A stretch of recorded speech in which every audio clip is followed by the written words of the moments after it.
Hello, my name's Rich from Let's Go, and what I want to do is outline for you a headline view, a new model for change, an elegant and simple way of looking at change called the Let's Go change loop. It draws on a lot of wisdom from a lot of change models. I've spent the last year, I guess, engaged in a live experience of change with a global pandemic like you. I've also just become a father, and I've been coaching teams through big changes to their organizations and new changes in ways of working. And all of this has had me really immersed in what change feels like and how we navigate it well. And whilst drawing on lots of other thinkers and models, from design thinking to Kubler-Ross, Satir, Gestalt approaches to change, anthropological approaches to change, I still want to say that there's maybe something refreshing and clear we can add to the picture. A few points or foundational points of a good change model before we get in. Models are there to help us see the world more clearly and to guide us to make better choices. This is happening in a world where change is happening all the time. It's not a rare occurrence that we can create a big drama about. We are going through changes. Our teams, our organizations, our lives are changing. And change, it takes us up and down. It's not a straightforward process. It's a roller coaster, if you like. And it's not a linear or mechanical process. It's something that unfolds and has an organic quality to it.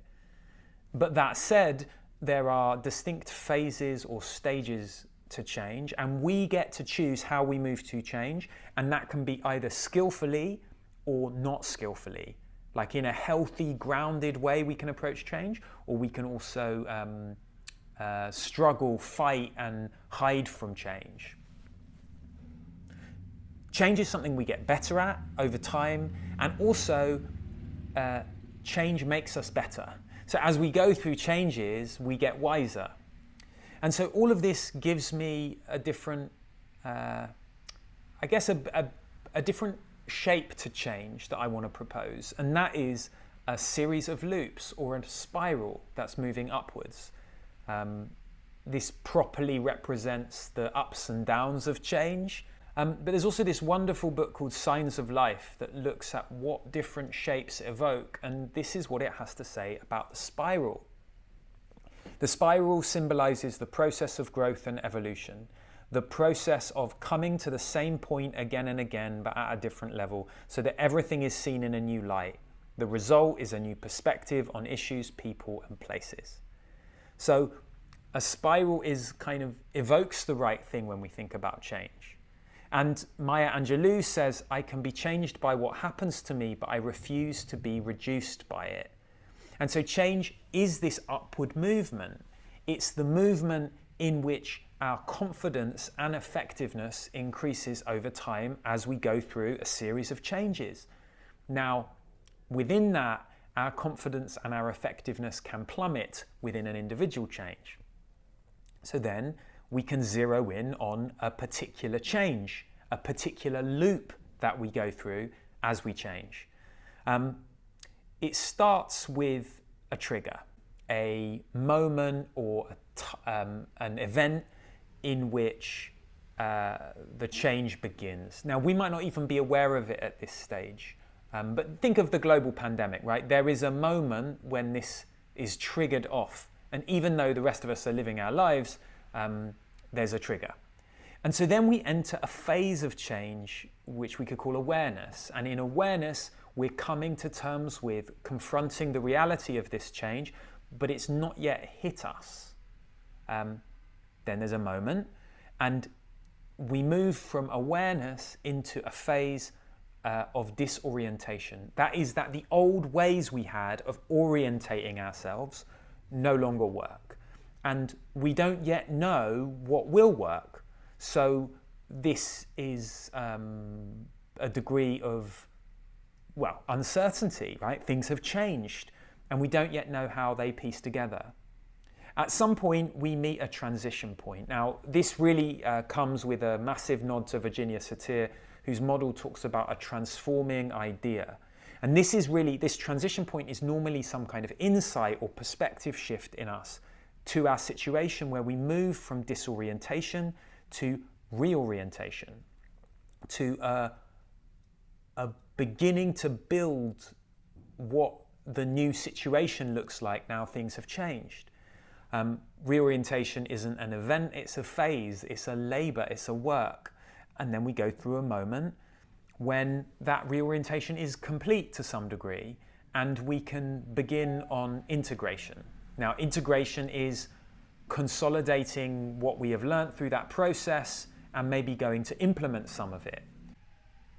A key thing about this approach to change, or this way of looking at change as a loop, is to say there are healthy and unhealthy pathways through change. So at every stage of change, we can fight it or we can flee it, but neither of those is going to help us. What we need to do is stay grounded and engage with it.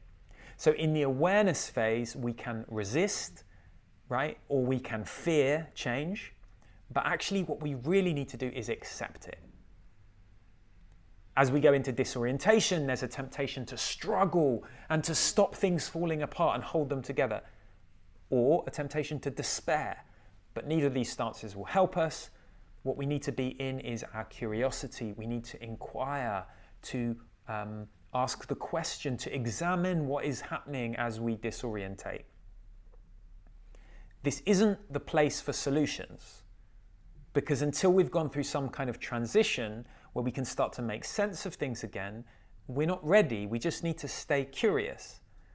But as we reorientate, an appropriate way to behave would be to be adaptive, to adapt to what happens and try things out, experiment, learn.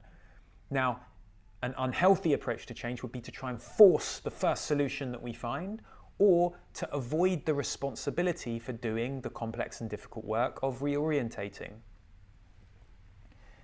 And then as we complete reorientation, the temptation might be to fixate on that as the one true solution, and now nothing will ever change. To fix things down. We've done the change, now we're going to be stable. And another bad pathway would be to try and forget that the change even happened and act as if nothing's changed.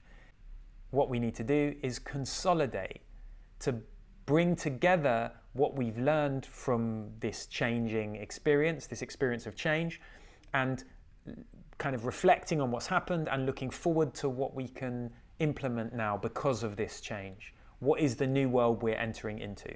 And really, this consolidation will allow us to face the next change that comes with more confidence and more effectiveness. So this is the Let's Go Change loop. I really want to know how it resonates with you. I've begun to explore the different practices that are needed by leaders and teams at these different stages, because very clearly when we're in the awareness phase, we need to behave and do different things than when we're in the disorientation or reorientation phases. And I've begun to kind of map that out. But before I sort of get too detailed or share too much, I just wanted to share a quick picture of the Let's Go Change loop. I really think this is a helpful addition to the ways we think about change. Change is always happening. It's a roller coaster. It's something that we can get better at. Now, I don't imagine that any of us move through change in a purely grounded, pragmatic way when it's big changes. So we don't just accept, inquire, adapt, consolidate through the phases. We're always jumping around between the battling and the avoiding. So we do a bit of struggling, a bit of resisting, a bit of fearing, forgetting, fixating, forcing, avoiding, and a little bit of despair. And that's normal. But when we can map it out and we can see that for what it is, which is unhealthy and unhelpful ways through change, maybe we can find ourselves with more ground and more balance.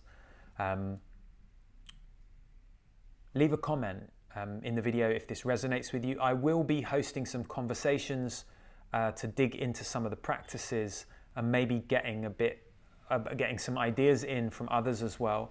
But yeah, that's the Let's Go Change loop. Change is always happening.